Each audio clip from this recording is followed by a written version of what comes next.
Hey guys, hope you're doing well. So, got a couple things to do today. One of my first unpaid items I just got relisted and resold. It was actually uh, my wife's old cell phone. My son sold and got paid for right away. I mentioned in another video, but just a reminder, if you have electronics that you don't use, generally they are worth some money, but generally the older they get, the less they're worth until you get to that retro stage. So like this is a Samsung Galaxy S3, get it listed. This is just instant ink. I've mentioned that before. I'll put a link below. If you have an HP printer and you choose instant ink, they just ship it every month. These are some replacement recycle cartridges that are going back. I'll put a link below to a printer that works really good, but then also a link to HP Instant Ink. Full disclosure, if you use that link, I get a free month, but you get a free month as well. And there's different plans to choose. It works really good for budgeting your ink, and I've discussed that before. This, I'll be sad when I don't have any more of these to ship. That's another stapler, another $8. That was just easy. And then another VHS tape. This one's Mike Tyson's Greatest Hits, pun intended, I suppose, by HBO. And then another one for those medium to long tail items. Got a bigger box here. That one's going to FedEx Smart Post. I will put that in this sold stuff this month. But those are like weatherproof document holders. Somebody bought 2 of them. I think I paid $5 a piece for them. They sold for $21 a piece. Plus I made about $5 on shipping and handling. So probably $25 profit on that one. So not a bad way to start the morning. Got a few things I've got to run around and do. And what I was going to talk about is shipping. So there's a couple different ideas on shipping and ways to ship. And you generally get people that are extremely biased to one option or the other. And I am firmly planted in the middle. And the reason being is you have a couple things. You have free shipping, and then you have calculated shipping, and then you have buyer pays actual shipping. So there's pros and cons to all of them. I'll start with the one that I use the least, which is buyer pays actual shipping. The reason that I don't like that one is it's the most time consuming of any option. So the way it works is, the buyer just buys. Well, they can't pay immediately because it has to give you their information. And then you have to go in and choose, okay, this is what the shipping is going to be based on now that I've packaged this up and this is going to go. And then you send them an invoice and you have to wait to get paid. So it adds a couple extra steps to the eBay process. That being said, there are a few instances that it can be useful because let's say you want to be competitive, but you've got a weird bulky item or, just an odd item that you really have no idea how it's going to ship. You can make good money on the item, but you just basically want to make people know that you're just basically selling the item for what it is, and then you're going to help, you'll package it, but they're going to pay the shipping cost. So there are instances that could come in handy, but as a general rule, I try not to use that one. The other one, I'll go with what I use the second least, is free shipping. So free shipping is fine. Like this package here, the stapler, I do all of those free shipping. I just do it because it's a commodity item. There are other people selling them, and I want to be competitive. So they're up, best offer, free shipping. It's an item that to me is either free or I have a $2 value assigned to it because I bought it as part of a bulk lot. So I know that it fits in just a quick padded envelope, and then it goes first class. So they only cost about $2.50 at the most to ship anywhere in the US. So I know that if I sell it for $12, then I'm going to have $2.50 for shipping, $2.50 for cost, so I still make profit on it. Where free shipping can get you in trouble is this. Like that media mail, what I have here is going to California. The free shipping one is going to Texas. However, like the cell phones, in order to be competitive, there's a million cell phones out there. So to get to the top of the listings, it's not something that I want to list and forget. I want that one gone. The majority of my inventory is list and forget, but electronics I just want out of there. So I did free shipping.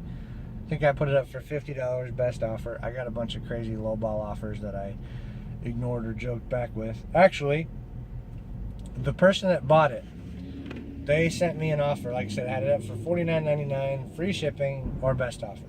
They sent me a best offer of $12. So free shipping, $12. Well, it's probably going to cost me $6 to ship it. Actually, it did. It cost me $6 because I did priority mail.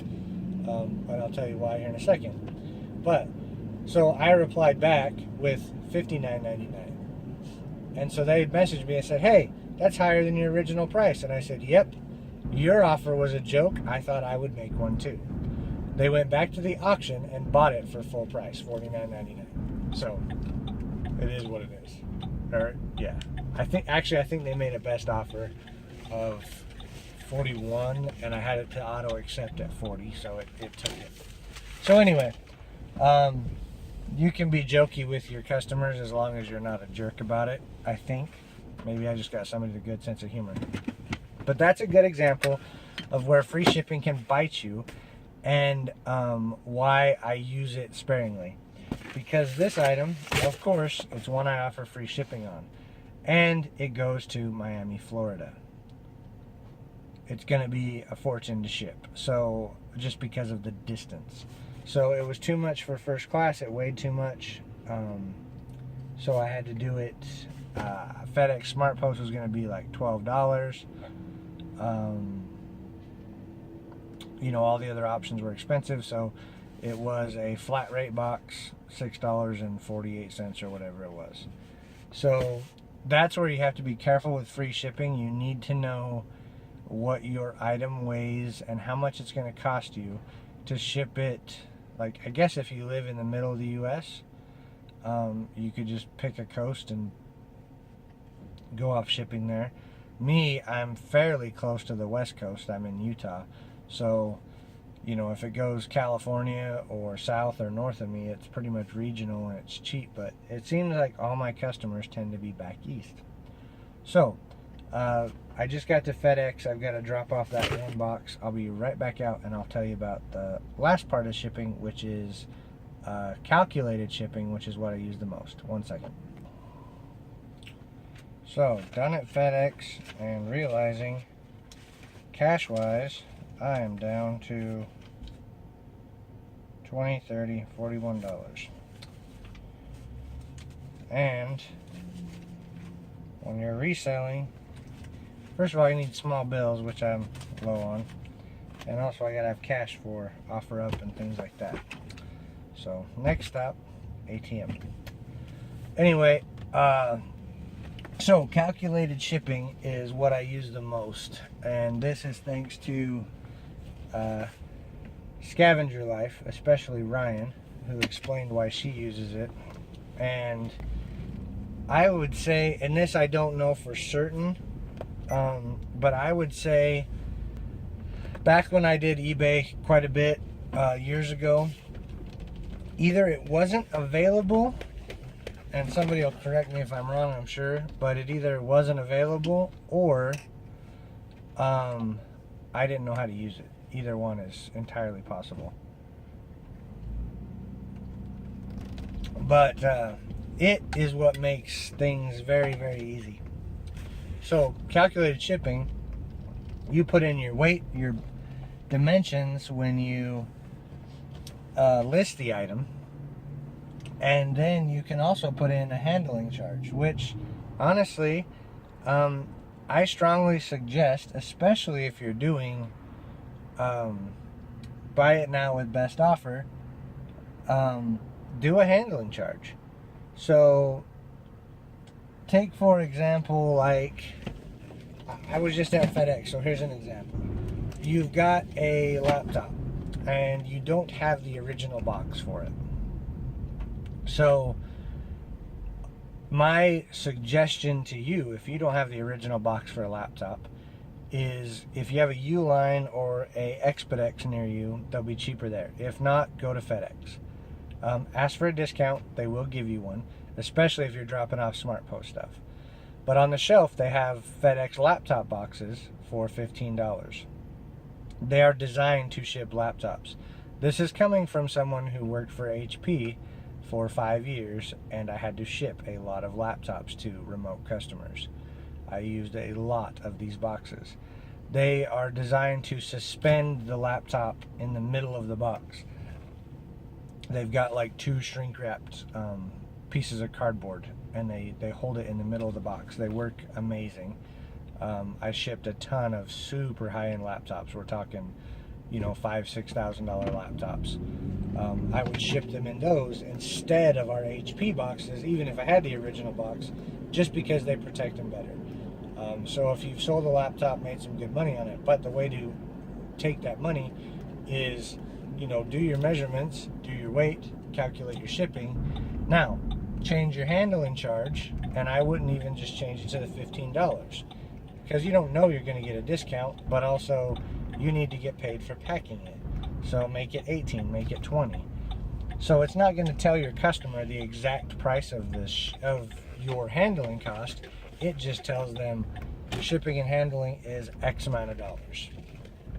Now, the reason that's so great is, as long as you've put your measurements and your weight in correctly, you're not going to get burned with paying more for shipping than you actually charged. So take, for instance, all these VHS tapes that I've sold. I do calculated shipping on them. Almost every one of them weighs exactly 9 ounces. So I put it in 11 ounces, medium mail. I know they slide right into a padded envelope, and I'm good to go. So I put 75 cents handling charge on them. So the buyers are generally getting charged about $3.50 for shipping. I'm covered, they're covered. They can use buy, they pay, they're done. It's one transaction, one step, and it's good to go. So that's the benefit of it over buyer pays actual shipping. So, especially on my list and forget stuff, I always use calculated shipping. Very, very seldom do I use the buyer pays actual shipping. And then only when I need to be real competitive on pricing, or there's a whole bunch of a commodity item, do I use free shipping. So I don't think there's an answer to one. There's people that they're just adamant that you always do free shipping, or you always do this, or you always do that. It's not one size fits all. If you're selling a bunch of really weird items, calculated shipping is going to be the way to go. If you have a bunch of, like clothing, for example, a lot of women's clothing especially, or shirts, are all under the 1 pound now, so they can go first class. And so then that's a very competitive part of eBay. Clothes are great, clothes sell great, but there's a lot of clothes out there. So having free shipping on the clothes could help you. And that's something where you can calculate that cost. Be careful when you get into jeans and things like that, because they weigh more than first class. And so then your shipping cost is going to go up, and if you're having free shipping, it's going to hurt. So anyway, that's just kind of my 5 cents on shipping. But if you got questions, comments, or what you do for shipping, leave them below. Hit that thumbs up button, subscribe. I'll put a link to the printer and the HP Instant Ink in the bottom, like I said. If you use those links, I do get a commission on them, but it doesn't cost you any extra, and on the Instant Ink you actually get a free month. So that works out really well. So till next time, everybody have a great one. Keep sourcing, keep listing.